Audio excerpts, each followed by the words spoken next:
नमस्कार साथियों, आज हम लोग जीव विज्ञान के दूसरे चैप्टर जैव विकास को देखेंगे। ये सीरीज़ हमारी जो चल रही है सामान्य विज्ञान में जीव विज्ञान की, वह अनवरत प्रतिदिन एक वीडियो आपको मिलेंगे और हम लोग जल्द से जल्द आशा करते हैं कि बीपीएससी एग्ज़ाम के पहले ज़रूर सामान्य विज्ञान को हम लोग ख़त्म कर लेंगे। जैसा आप सब जानते हैं कि घटना चक्र की शुरुआत में नोट्स रहते हैं, तो पहले हम लोग नोट्स पढ़ेंगे फिर सवाल लगाएंगे। जीवन की उत्पत्ति। पृथ्वी की उत्पत्ति अनुमानतः 4.6 अरब वर्ष पूर्व तथा कालांतर में इस पर जीवन की उत्पत्ति हुई। पृथ्वी पर जीवन की उत्पत्ति के संदर्भ में अनेक वैज्ञानिकों द्वारा विभिन्न सिद्धांत परिकल्पनाएं प्रस्तुत की गई, जिसमें रासायनिक उद्विकास के फलस्वरूप जीवन की उत्पत्ति सबसे आधुनिक है। इससे संबंधित विस्तृत और सर्वमान्य परिकल्पना रूसी जीव रसायन शास्त्री EAI ओपायरे ने भौतिकवाद या पदार्थवाद यानी मेटलिस्टिक थियरी के नाम से प्रस्तुत की, जो उनकी पुस्तक जीवन की उत्पत्ति यानी ओरिजिन ऑफ लाइफ में छपी। इसके प्रमुख तथ्य हैं: नंबर 1, जीवन अर्थात आरंभिक जीवों की उत्पत्ति आज से लगभग 4 अरब वर्ष पूर्व आदि सागर के जल में न्यूक्लियो प्रोटीन्स के वायरस जैसे कणों के रूप में हुई, जो परपोषी यानी हेट्रोफिक एवं अवायुवीय थे। दूसरा, 3.8 अरब वर्ष पूर्व कलायुक्त प्रोकैरियोटिक कोशिका रूपी आदि जीव बने, जिनमें पहले परपोषण तथा बाद में स्वपोषण का प्रारंभ हुआ। नंबर 3, स्वपोषी आदि जीव वर्तमान के नीले हरे शैवालों जैसे थे। नंबर 4, लगभग 2 अरब वर्ष पूर्व यूकैरियोटिक कोशिकाओं की उत्पत्ति हुई, जिनसे वर्तमान जीव जगत के सारे जीव यानी जीवाणु के अलावा बने। प्राचीन पृथ्वी के वायुमंडल में आप सब जानते हैं कि ऑक्सीजन गैस नगण्य या अनुपस्थित थी, जबकि उस समय मीथेन यानी CH4, अमोनिया यानी NH3, कार्बन डाइऑक्साइड यानी CO2 आदि गैसें उपस्थित थीं। जैव विकास की मौलिक परिकल्पना एवं सिद्धांत क्या है? जैव विकास की मौलिक परिकल्पना है परिवर्तन के साथ अवतरण यानी डिसेंट विद चेंज और मॉडिफिकेशन, अर्थात निम्न कोटि के सरल जीवों से क्रमिक परिवर्तनों द्वारा अधिक विकसित एवं जटिल जीवों की उत्पत्ति ही जैव विकास कहलाता है। लैमार्क, चार्ल्स डार्विन, ह्यूगो डिवरीज आदि वैज्ञानिकों ने ठोस प्रमाण के आधार पर जैव विकास की विस्तृत व्याख्याएं प्रस्तुत कर अपने सिद्धांत दिए। लैमार्कवाद।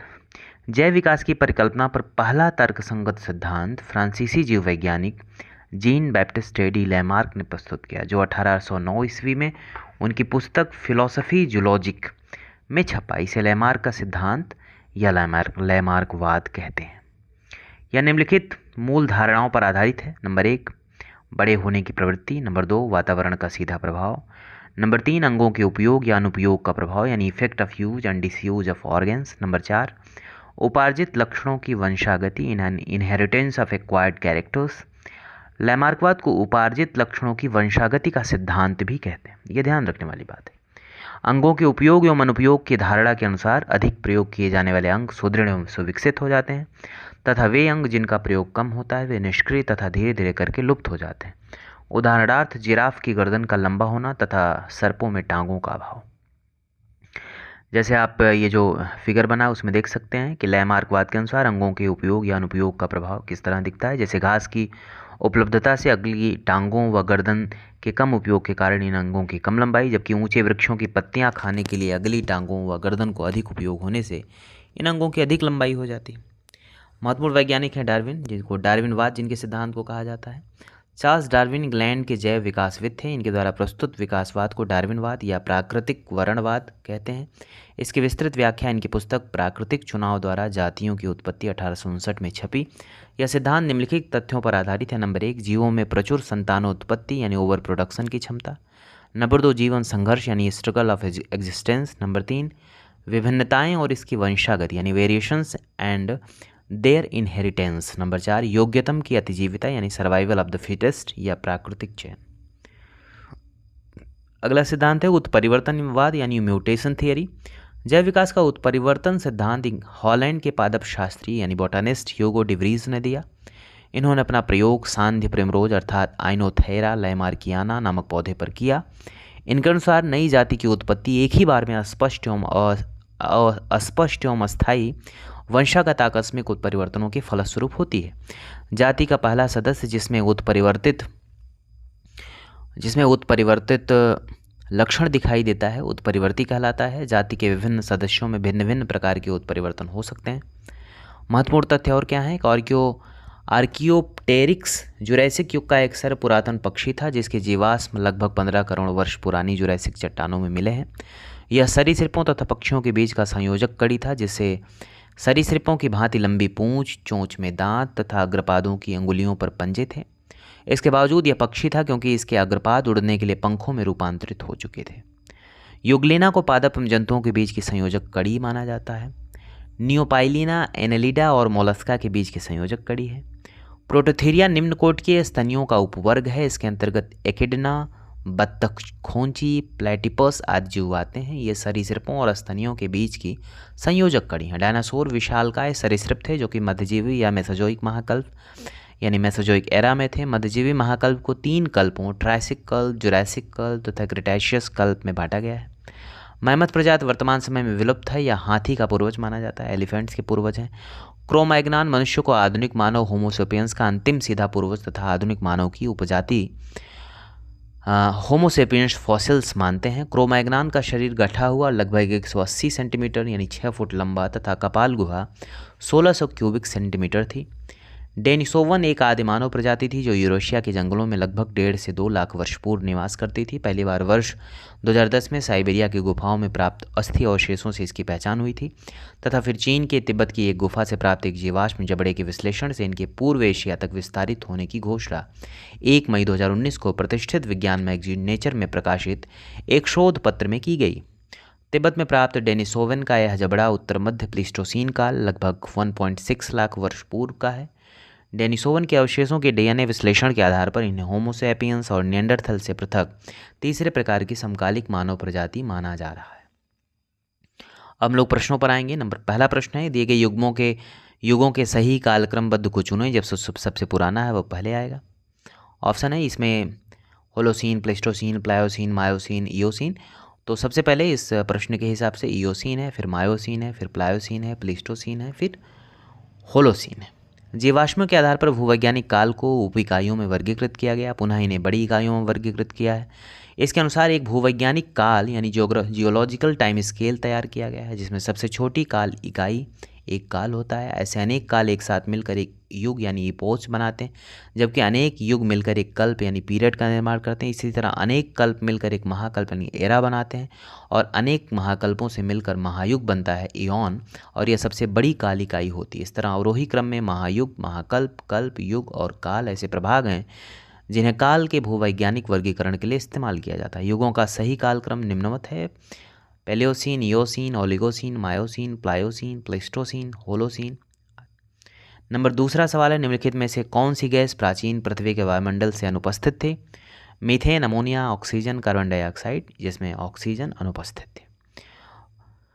बाकी मीथेन हुआ, अमोनिया हुआ, कार्बन डाइऑक्साइड ये सब उपस्थित थे। तीसरा सवाल है, निम्नलिखित कथनों पर विचार करिए। पृथ्वी का चुंबकीय क्षेत्र हर कुछ 100,000 सालों में उत्क्रमित हुआ है यानी रिवर्स्ड हुआ है। नंबर 2, पृथ्वी जब 4,000 मिलियन वर्षों से भी अधिक पहले बनी तो ऑक्सीजन 54% थी और कार्बन डाइऑक्साइड नहीं थी। नंबर 3, जब जीवित जीव पैदा हुए उन्होंने पृथ्वी के आरंभिक वायुमंडल को बदल दिया। कौन से सही हैं? तो सिर्फ पहला और तीसरा सही है। पुरा चुंबकत्व के अध्ययन से इस तथ्य का पता चलता है कि भूपरपटी पर पाई जाने वाली कुछ शैलों का चुंबकन पृथ्वी के मुख्य चुंबकीय क्षेत्र की दिशा में नहीं बल्कि उसकी विपरीत दिशा में। अनुमान है कि पिछले कुछ वर्षों में प्रति मिलियन वर्ष या 1 या 2 बार उत्क्रमण हुआ है, अतः कथन एक सत्य है। पृथ्वी की उत्पत्ति के समय वायुमंडल में ऑक्सीजन अनुपस्थित थी, जबकि वायुमंडल ज्वालामुखी गैसों जैसे नाइट्रोजन, कार्बन डाइऑक्साइड तथा मीथेन का मिश्रण था। लगभग 3 बिलियन वर्ष पूर्व पृथ्वी पर साइनोबैक्टीरिया की उत्पत्ति हुई जो प्रकाश संश्लेषण में सक्षम थे। ये जीवाणु आजकल के पौधों की तरह ऑक्सीजन गैस उत्सर्जित करते थे। जैसे जैसे साइनोबैक्टीरिया की संख्या बढ़ती गई, पृथ्वी के वायुमंडल में ऑक्सीजन की मात्रा बढ़ती गई। स्पष्ट है, कथन 3 सत्य है। चौथा सवाल है, वर्तमान प्रमाण के अनुसार पृथ्वी पर जीव का उद्गम हुआ कब? 20,000 वर्ष पूर्व, 2 लाख वर्ष पूर्व, 20 लाख वर्ष पूर्व, और चौथा है तो वर्तमान प्रमाण के अनुसार चौथा विकल्प सही है। वर्तमान प्रमाण के अनुसार पृथ्वी पर कोशिकीय रूप में जीव का उद्गम लगभग 10,000 लाख, 10 लाख, करोड़, 10 करोड़, अरब यानी 2 अरब वर्ष पूर्व। प्रारंभ में जीव साधारण तथा एक कोशिकीय थे, फिर बाद में बहुकोशिकीय जीवों का विकास हुआ जो कि यूकैरियोटिक कोशिका वाले होते हैं। ज्ञातव्य है कि जीवाणु तथा नीले हरे शैवाल साधारण किस्म के प्रोकैरियोटिक कोशिका वाले होते हैं। 5वां सवाल है, पृथ्वी पर सबसे पुराना जीव कौन सा है? तो नील हरित शैवाल, ये सबसे पुराना जीव है। पृथ्वी पर सबसे पुराना जीव नील हरित शैवाल हैं। ये ऐसे प्रथम जीव हैं जिन्होंने सूर्य के प्रकाश एवं जल के उपयोग से भोजन का निर्माण प्रारंभ किया। इस प्रक्रिया से उत्पन्न हुई ऑक्सीजन गैस वायुमंडल में फैलने लगी, जो अन्य जीवों के विकास में सहायक हुई। पुस्तक द ओरिजिन ऑफ स्पीसीज किसने लिखा है? लिनियस ने, लैमार्क ने, मेंडल ने, डार्विन ने? तो ये डार्विन की किताब है। इंग्लैंड के जैव विकासविद थे, उन्होंने ये किताब लिखी है। डार्विन द्वारा प्रस्तुत प्राकृतिक वर्णवाद निम्न में से किस पर आधारित है? Over production, struggle for existence and variation, survival of the fittest, उपयुक्त सभी। MPPCS में सवाल पूछा गया था, तीनों सही है। अभी हम लोगों ने जब नोट्स पढ़ा तो उसमें देखा कि तीनों बातें उनके डार्विन के सिद्धांत में हैं। उनकी किताब का नाम पूछा जाता है कई बार।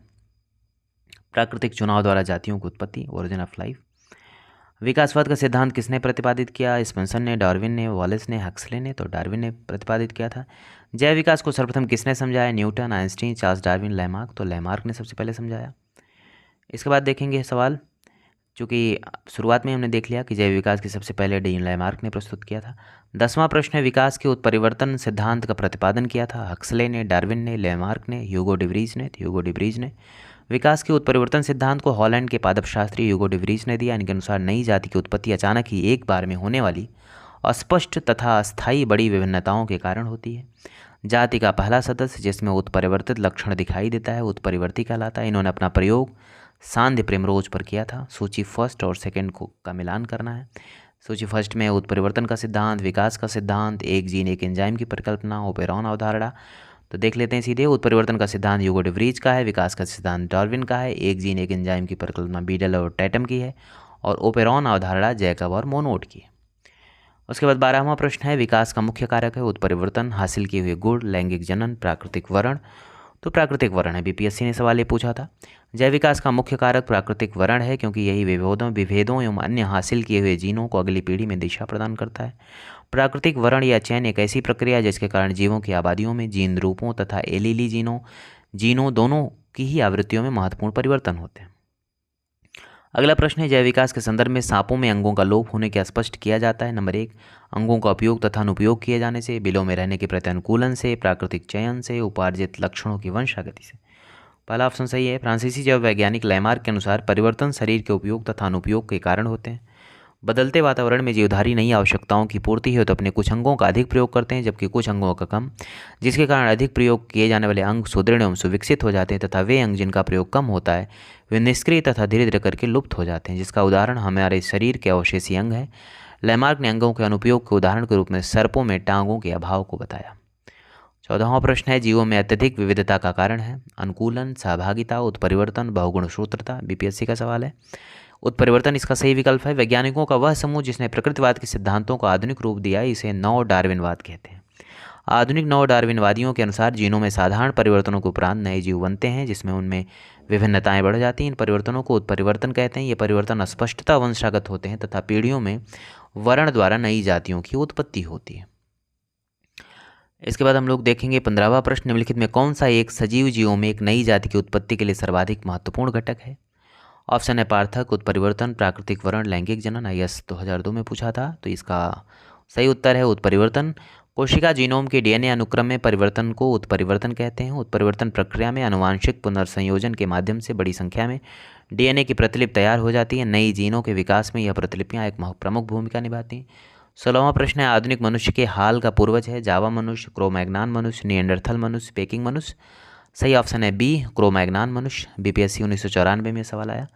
क्रो-मैग्नान मनुष्य को आधुनिक वैज्ञानिक वर्तमान मानव होमोसेपियंस का अंतिम सीधा पूर्वज तथा आधुनिक मानव की एक उपजाति होमोसेपियंस फॉसिल्स मानते हैं। क्रो-मैग्नान का शरीर गठा हुआ और लगभग 180 सेंटीमीटर लंबा था तथा इसकी कपाल गुहा 1600 क्यूबिक सेंटीमीटर थी। शब्द डेनिसोवन कभी कभी समाचार माध्यमों में किस संदर्भ में आता है? IAS 2019 का प्रश्न है। एक प्रकार के डायनासोर का जीवाश्म है, एक आदि मानव जाति है, पूर्वोत्तर भारत में प्राप्त एक गुफा तंत्र है, अथवा भारतीय उपमहाद्वीप के इतिहास में एक भूवैज्ञानिक कल्प है। तो B इसका सही विकल्प है। डेनिसोवन एक आदिमानव प्रजाति जो यूरेशिया के जंगलों में लगभग 1.5 से 2 लाख वर्ष पूर्व निवास करती थी। पहली बार 2010 में साइबेरिया की गुफाओं से प्राप्त अस्थि अवशेषों से इसकी पहचान हुई तथा फिर चीन के तिब्बत की एक गुफा से प्राप्त एक जीवाश्म जबड़े के विश्लेषण से इनके पूर्वी एशिया तक विस्तारित होने की पुष्टि की घोषणा 1 मई 2019 को प्रतिष्ठित विज्ञान मैगजीन नेचर में प्रकाशित एक शोध पत्र में की गई।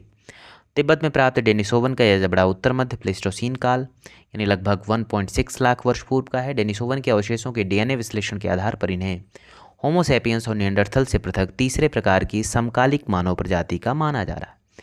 18वां सवाल है आर्कियोप्टेरिक्स है। नंबर 1 ऑप्शन है जुरैसिक युग का सर्वपुरातन पक्षी, बी है जुरैसिक काल का सरीसृप, सी है ट्रायसिक काल का सरीसृप और डी है ट्रायसिक तथा जुरैसिक दोनों कालों का सरीसृप। तो ये इसका पहला ऑप्शन सही है।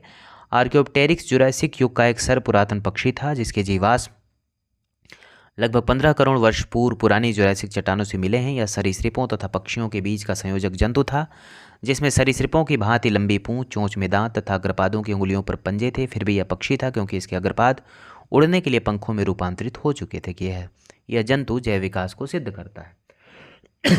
19वां प्रश्न है आर्कियोप्टेरिक्स किन वर्गों के प्राणियों के बीच की योजक कड़ी है। ऑप्शन है उभयचर पक्षी, सरीसृप पक्षी, सरीसृप स्तनधारी, पक्षी व स्तनधारी।